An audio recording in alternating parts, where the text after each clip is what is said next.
it would be crazy not to cover. I mean, originally you and I were talking about what we'd cover on the show, and Yeah, crazy stuff going on with private police forces for like the World Economic Forum and all different things. But I figured to ignore the biggest piece of news and cover that stuff would really be a disservice, because we talk about what's going on in the culture, what's going on in guns, whether it's positive, whether it's a good guy taking down a gunman story, or it's a story like this, which is as tragic as it possibly could get. Yeah, and I'm sure the politicians, and even I'm sure I'll be asked to weigh in some format here or there about the Second Amendment and guns and the importance of guns, because and also the you see the atrocities guns can cause. Now, I shouldn't say guns cause it, people cause it. Guns is an inanimate object. But that being said, I'd rather not get into that, at least right now. Maybe we'll get it down in the show. It's just I agree. It's kids. It's and having seen and personally experienced the death of children, I can't fathom that.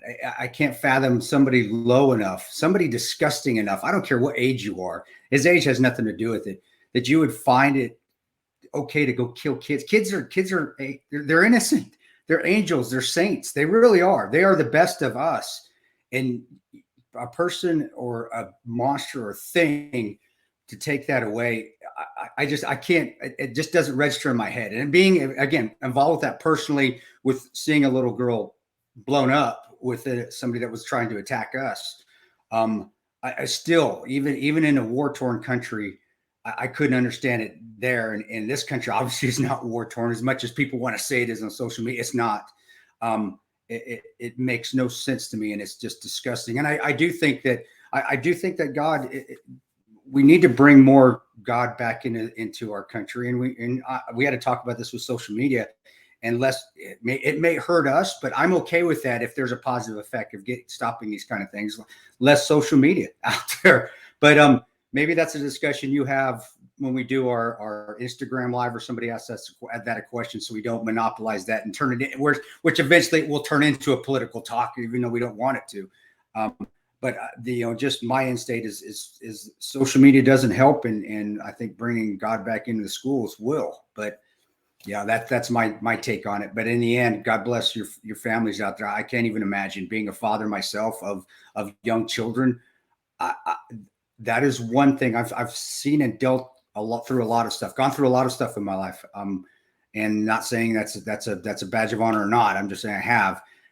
That is something I hope, I never have to go through, because I don't know how I would handle that. And I see myself as a pretty strong person, and I just can't imagine. So you parents out there, grandparents, friends, family, caretakers, if you were, if they were stepchildren of yours, you loved them just as much. I know you did.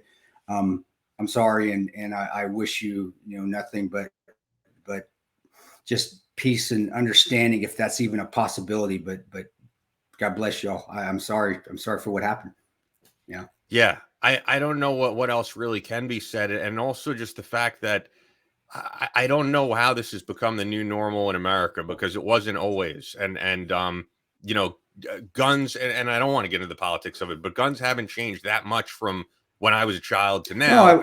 But somehow the culture has changed, because I could say growing up in the 90s, this never happened. This did not happen until Columbine. This was pretty much unheard of until then. Yeah. And you just have to wonder what has happened, because I think no matter what legislation politicians want to talk about, whether it's having higher security or having less guns, I think the root of the problem is something deeply evil in the culture, because it takes a deeply evil person to do what these people are doing, to shoot up children. In the case of this guy, to shoot and kill his own grandmother.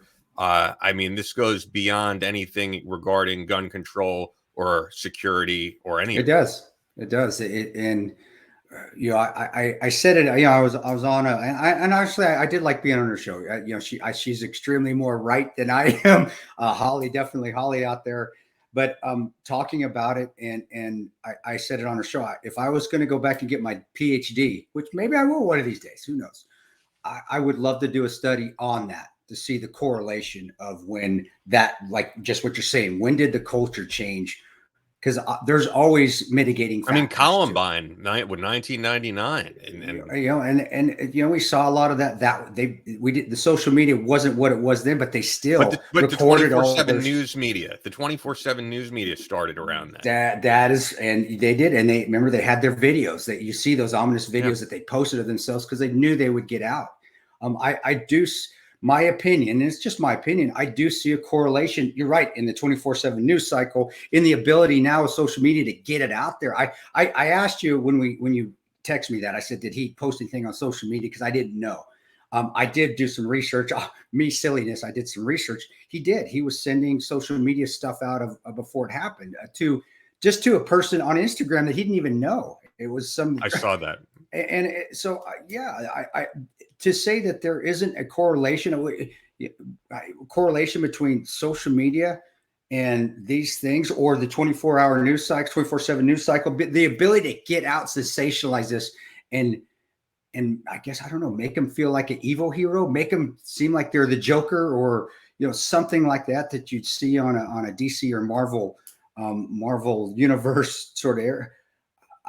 I see a correlation there, and for politicians to not talk about that and just talk about guns or no guns, they're missing the big picture. But maybe that's the point. They don't want to talk about it because social media definitely does benefit politicians more than anything in this world, and social media definitely benefits the news. But I'm with you. I feel you. I'm glad you said that, because you're spot on. You're right on, and I agree with you. You are as well. I mean, there's also two other parts of this story that I think we need to bring out that are actually kind of breaking as we're recording this. So we're recording on Thursday. So these are things that I just saw, basically. Okay.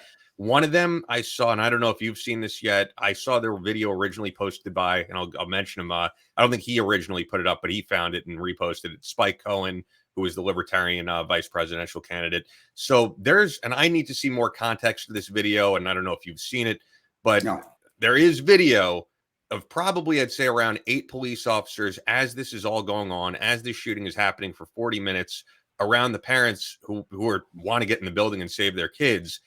These police officers are all armed, and they seem to be, I hate to say it, more concerned with making sure these parents don't get in the building, which I know you can't do. But how did this go on for 40 minutes without these police officers, their first priority being entering the building and taking down the gunman? And I do know the gunman was barricading himself in a space that was meant to be, I guess you would say, a safe space for people during an active shooter. But there was even a detaining of a parent, and that's on video, a detaining of a parent who's just distraught that their kid is in that building. And I don't know why that was the priority over getting the hell in that building and taking down the gunman for 40 minutes. I don't know how this goes on for I think it's around that. I don't know if I'm exact, but it's somewhere around that amount of time. Yeah, I didn't see that. And as being a person that is a tactician, I am. As far as with tactics, firearms and tactics, I mean, should I teach that? I've been doing that for years. I don't know either. I can assume, but what we happen when we assume, we make, you guys know. Yeah, I agree. Because I don't know the full context, but seeing it's outrageous. Yeah, I would say so. And as a parent myself, and a parent that has the ability to clear my own rooms if I need to, if I was that parent, I would be going in. I'd be the same. Hey, I'm going in. You fuck you. Get out of my way. You're either coming with me or get out of my way. You're part of the problem if you're not going to help. That being said, maybe there was already teams in there. And if there was already, this is the positive. I'm trying to play devil's advocate here. If there are already teams in there clearing, then now you've added another variable to this that you don't need to be in there because they don't know if you're friend or foe. And as a parent or someone that maybe doesn't have the training to even just try to elicit a response if you go into that building, and say, hey, I'm giving command. We would say blue. Blue would be something that generally that's a known to most, blue or friendly or something like that. But still, though, you're going into there, and who knows how really apt the teams are? Who knows how good they are? How much have they trained? I've seen training law enforcement and training Air Force, some Air Force special ops. Never trained any Army special ops guys, except for guys that have gotten out, that have come through courses as civilians. A lot of teams out there in the law enforcement world. And I know they're getting better, a lot better. They don't do this regularly, especially in a small town. Their TAC teams are not the same TAC team you would see in Chicago, or the same TAC team you'd see in Miami, or the FBI HR, hostage response team. They're not because they can't be. It's just because they don't train like that. They don't have the money to train that like that. So setting a variable like that in there with people that haven't trained enough on it, their emotions and their adrenaline's already spiking. They may not be thinking clearly. There may be a bad shoot. Again, that is a possibility. If there was nobody in there and nothing was going on, like the resource officer that didn't respond in Florida, which, I'm not pounding on him. I'm just saying he just was wrong on a black and white scale. He was wrong. Then on a black and white scale, they were wrong. They're wrong. You get in there. The plan be damned. There is a plan, but at times, and this is what we've always learned, and I tell you, the SEALs, the Marines, the Rangers, the unit guys will tell you the same thing.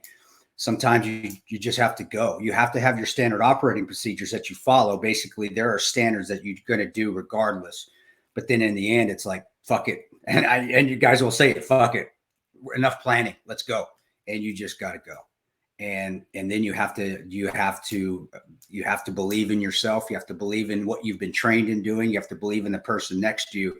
But in the end, you just got to keep moving forward. We call it finding work. You got to keep finding work. You got to keep moving forward. Find work. When this room is cleared, find some more work. Where's another door? Go to it. All right, get in that room. Find work. Where's a place they could be hiding? Let's go find it. And you just continually keep moving forward until that thing is cleared. And that's generally what it is. In this case, this finding work they were doing as far as detaining parents. Again, if there was a team in there, I can understand it, because you don't want to throw more variables in there, especially variables that you've never worked with before, which would be a parent.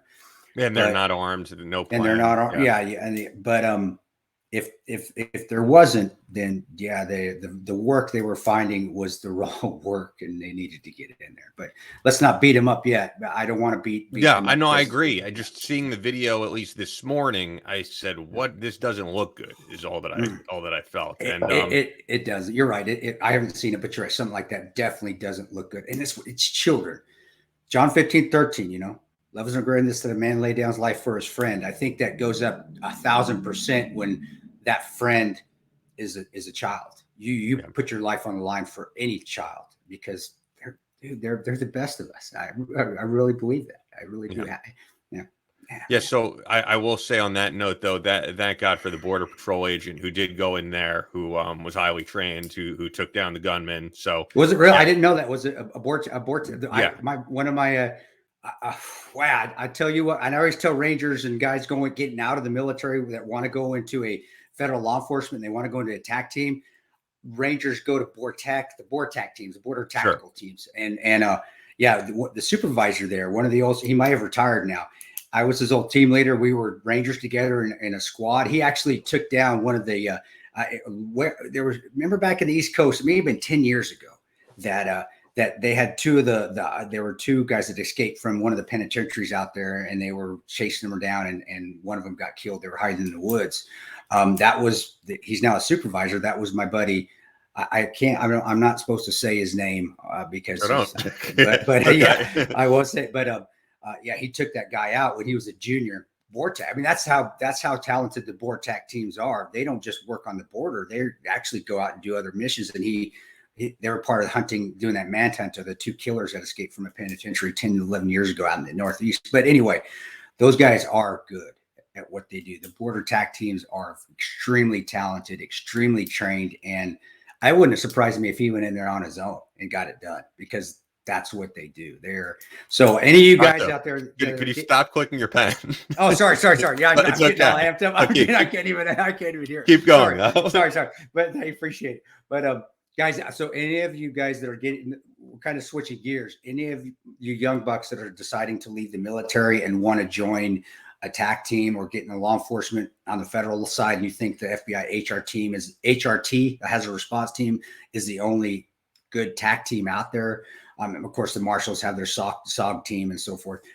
The Border Patrol, the BORTAC team, that may be something you guys want to look at, because they are good, and their indoctrination process is their tryouts are extremely hard. So yeah, I didn't know that. So yeah, kudos to that board, whoever the Border Patrol agent was. Good on you, man. Outstanding job. Yeah. Great job. And then, as I said, there were two pieces of news. The last piece of news I wanted to mention, which is actually kind of close to people that you work with, and I don't know if you saw this. This just broke this morning. No. So Daniel Defense, who was the maker of the weapon that was used, has abruptly decided that they are going to be pulling out of the NRA convention taking place in Texas. I personally understand that. I understand why you would do that. It's probably not so much that you're not open to discussing this type of thing, but right now this is just highly sensitive, and I could see them saying, let's take a step back and let's not be there, because it might just not be in good taste right now. Well, and you know, Daniel Defense, I had issues with Daniel Defense in the beginning when they were big on the government contracts, because not because of their customer service or the people there. They're very ethical, very good company. I know them. I know people. I know I've worked and met with their head guys, and their marketing guy was at our ticket. Yeah, that's why I mentioned. I mean, we were using their guns, their weapons. So for them to make a decision, I don't see it as being, oh my gosh, this is going to be a public relation nightmare. It's going to be a public relation nightmare for anybody at the NRA convention right now, just Daniel Defense. I do see this as being an ethical decision. I do believe they have ethics, very good ethics at Daniel Defense. I'd love to work with them again. But their quality, as far as quality of the product, they have great products. I'm glad. I'm happy. I'm glad they're doing this. I'm actually, that shows that they care. I think a lot of times the people in the gun community, the Second Amendment, the NRA especially, they go, and I don't blame them. They go on extreme defensive, but it shows they lose the relationship. They lose the personality if they become robots and they're just going on the defensive instead of showing some feelings, some emotions. Not saying they don't have them, but I understand that because they get attacked. I mean, they're getting hammered, I'm sure, right now from the leftists and the gun grabbing people. But doing this, to me, at least Daniel Defense is showing some emotion, which we should in the gun community, especially in the gun community, that we know the dangers of guns. You should show emotions because some kids died, and so I think that's not a bad thing, bro. I think that's a good decision, and it's a good decision with their company and their ethics they have in their company. It shows ethics to me. At least that's what I'm saying.